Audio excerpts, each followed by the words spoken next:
IPL मतलब चौके छक्के, लेट नाइट मैचेज, पैसे, है ना।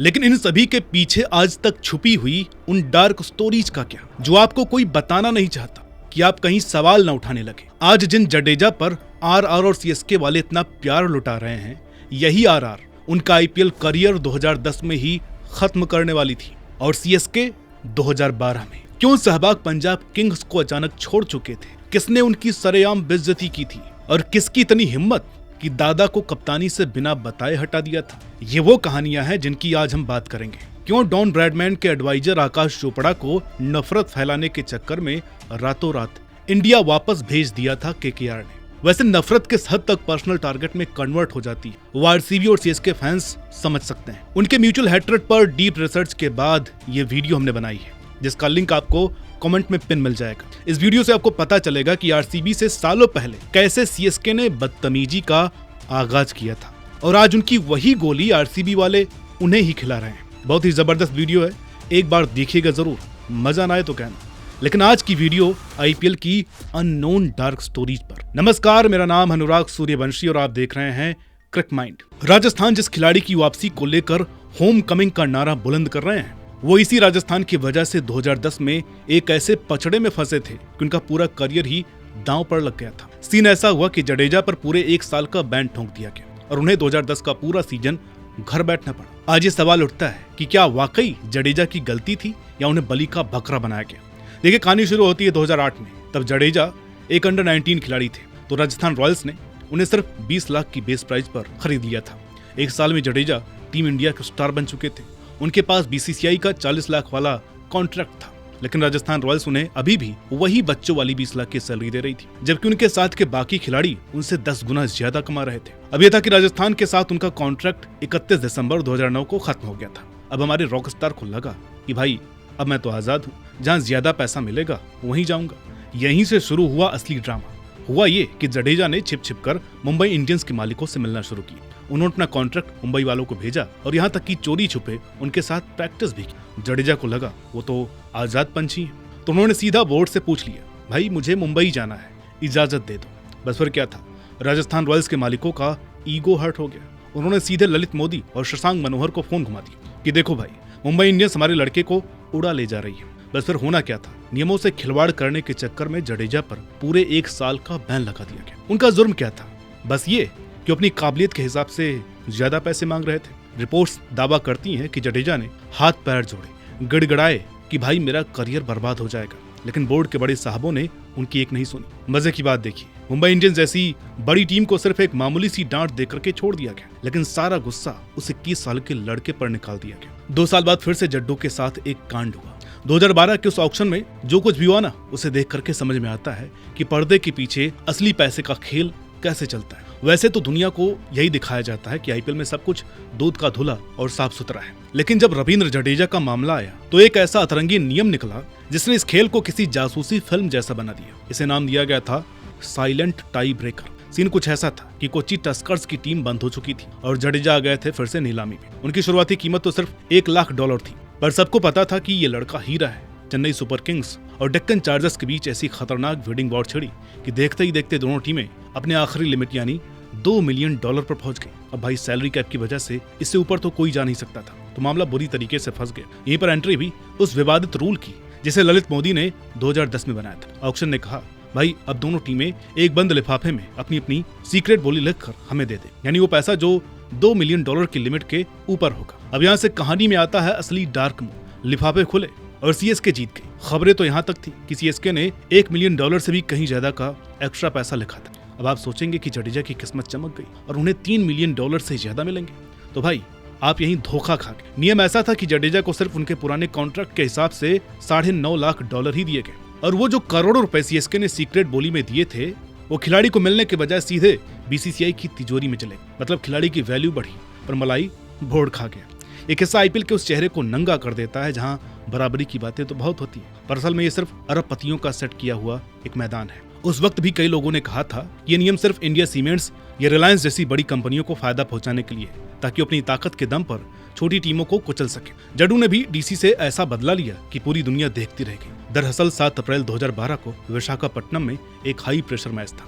पहले बैटिंग करते हुए जडेजा ने 29 गेंदों में 48 रनों की तूफानी पारी खेली और ड्वेन ब्रेवो के साथ मिलकर स्कोर 193 तक पहुंचा दिया। दूसरी पारी में फिर जडेजा के हाथ में बॉल आई और उन्होंने अपनी फ्रिकी का ऐसा जादू चलाया कि डेक्कन की पूरी टीम ताश के पत्तों की तरह ढह गई। जडेजा ने सिर्फ 16 रन देकर 5 विकेट झटके। उन्होंने पार्थिव पटेल, डैनियल क्रिश्चियन और डेल स्टेन जैसे दिग्गजों को पानी पिला दिया। सीएसके वो मैच 74 रनों से जीत गई और इसी के साथ पीली जर्सी में सर जडेजा का खौफ हमेशा के लिए कायम हो गया। वरना उस साल जड्डू डीसी में होते और उसके बाद न जाने कहां, शायद मुंबई में। अभी तक वीडियो में मजा आ रहा हो तो प्लीज वीडियो को लाइक कीजिए और शेयर कीजिए। हो सकता है कि आप पिछले 10 सालों से आईपीएल के फैन हो तो अगला किस्सा जो है वो आपको ये सुनकर नॉर्मल नहीं लगेगा कि जो क्रेज आज विराट का आरसीबी में, रोहित का एमआई में है, उसे कहीं ज्यादा सौरव गांगुली का था केकेआर में। अब किस्सा सुनिए। साल था 2009।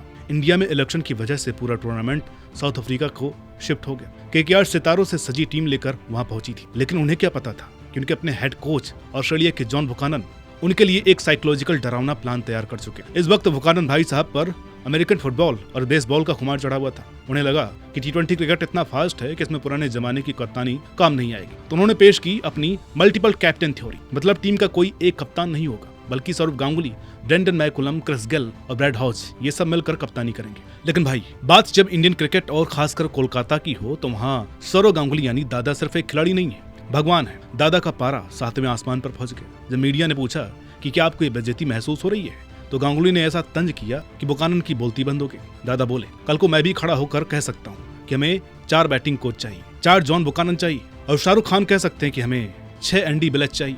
इस जवाब का ऐसा गुबार टूटा कि बुकानन ने दादा को हटाकर मैकुलम को कप्तान बना दिया। डॉन ब्रैडमैन के एडवाइजर रह चुके और हिंदी कमेंट्री के कातिल आकाश चोपड़ा जी ने बाद में बताया कि बुकानन अपने साथ परिवार और दोस्ती की फौज लेकर के चलते थे, जिससे टीम का माहौल एकदम टॉक्सिक होने लगता था। अरे हाँ भाई, चोपड़ा साहब भी केकेआर के लिए झेले हैं, नहीं मेरा मतलब खेले हैं। अब ये ड्रामा चल ही रहा था कि मैदान में एक डिजिटल घोस्ट की एंट्री हुई। नाम था द फेक आईपीएल प्लेयर। ये एक ब्लॉगर आईडी थी। लिखने वाले ने दावा किया कि वो केकेआर की टीम का ही एक खिलाड़ी है जो बेंच पर बैठा रहता है। इस पर मैनेजमेंट को इतना शक हुआ कि उन्होंने 20 टूर्नामेंट से आकाश चोपड़ा और संजय बांगर को वापस इंडिया भेज दिया, जिससे अफवाहों को और हवा मिल गई। अब इन 2 कांडों की वजह से केकेआर पॉइंट्स टेबल में सबसे नीचे रही। सालों बाद जाकर के पता चला कि वो फेक आईपीएल प्लेयर कोई और खिलाड़ी नहीं बल्कि अनुपम मुखर्जी नाम का एक आम फैन था जो सिर्फ बाहर उड़ रही अफवाहों को चटपटे अंदाज में लिख रहा था। इन्हीं अफवाहों की वजह से आज सीएसके और आरसीबी के फैंस एडमिन आज लाइन क्रॉस कर चुके हैं। क्यों, कब, कैसे, ये आप जान सकते हैं कमेंट में दिए गए पिन लिंक पर जाकर। खैर, ये तो कोच और कप्तान के बीच की नौटंकी थी, लेकिन अगला किस्सा तो मेंटर और मालकिन का है। साल 2018 में किंग्स 11 पंजाब के खेमे में ये बहस एक ऐसी लड़ाई में बदल गई जिसे भुलाया नहीं जा सकता। ये किस्सा गवाह है कि जब बॉलीवुड का ग्लैमर और क्रिकेट की साख आपस में टकराते हैं तो कैसा रायता फैलता है। हुआ यह था दोस्तों कि राजस्थान रॉयल्स के खिलाफ एक मैच में पंजाब की टीम 159 जैसा मामूली टारगेट भी चेज नहीं कर पाई।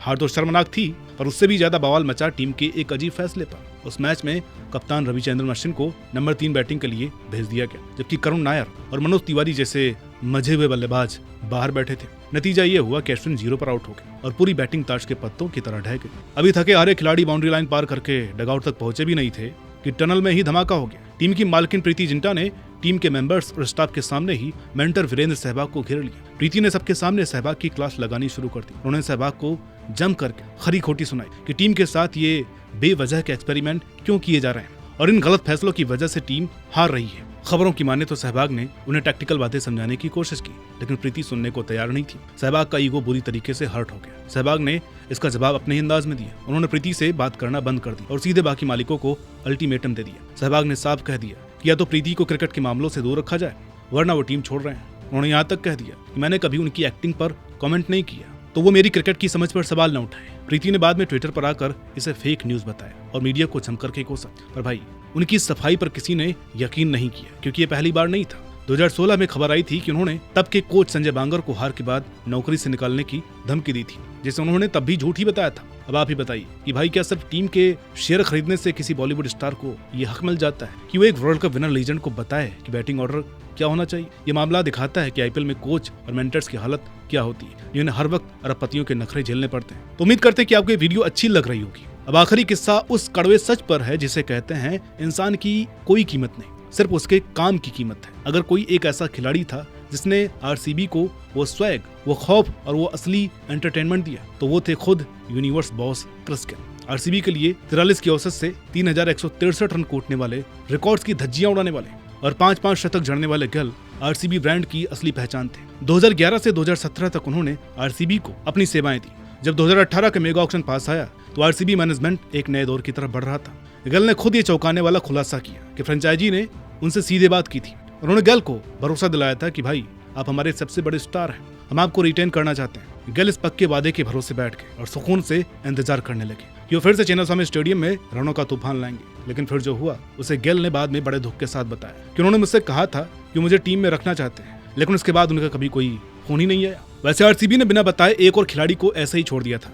आप नाम तो जानते ही होंगे। अब आप लोग बताइए, क्या आरसीबी ने गिल जैसे लीजेंड को बिना बताए छोड़कर उनके साथ नाइंसाफी की? क्या किसी टीम को सिर्फ एक खराब सीजन की वजह से अपने सबसे बड़े वफादार खिलाड़ी को इस तरीके से दूध में पड़ी मक्खी की तरह निकाल देना चाहिए? तो उम्मीद कर रहे हैं कि आपको हमारा आईपीएल का सेगमेंट पसंद आ रहा होगा, जहां हम आपको आईपीएल से जुड़े ढेरों सारे किस्से सुना रहे हैं। वीडियो अच्छी लगी हो तो इसे लाइक कीजिएगा और इस चैनल को अपने दोस्तों के साथ रेकमेंड कीजिएगा। मतलब फालतू लोगों से वीडियो में शेयर कीजिएगा। जो क्रिकेट के फैन हो उन्हीं से शेयर कीजिएगा और उन्हीं से इस चैनल के बारे में बताइएगा। और अभी तक आपने भी हमारे इस चैनल को सब्सक्राइब नहीं किया है तो प्लीज सब्सक्राइब कर लीजिए।